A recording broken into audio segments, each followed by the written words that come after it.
Барањето на работниците за покачување на минималната плата е сосем легитимно и оправдано, сметаат економистите.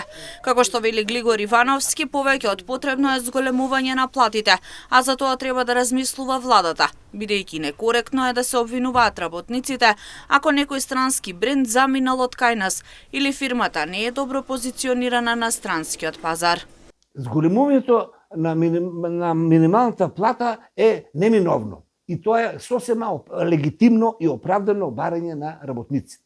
Тука нема дилема. Не можеме ние да ги обвинуваме работниците што бараат да се зголеми минималната плата. А тоа што работодавачите и владата не се спремни тоа да го направат, тоа е проблем. Не е проблем на работниците. Работниците се сосема во право.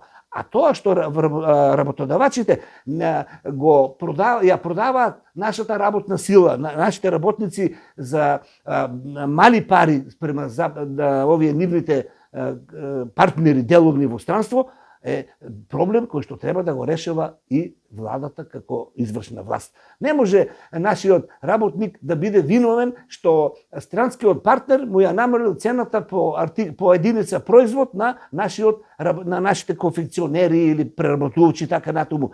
Со плата од 25.000 денари е доста тешко да се преживее месецот. Иако имаме семејство во кое двајца млади работат и земаат минимална плата, тие не може да си ги дозволат основните прехранбени производи, а невозможно е да преживеат ако не е решено нивното стамбено прашање. Со 25.000 денари не може да се обстане. Тоа го знаат сите учесници во тоа трипартитно договарање. Кога зборуваме за трипартитно договарање, мислиме на владата, на комората на Стопанската комора и на синдикатот.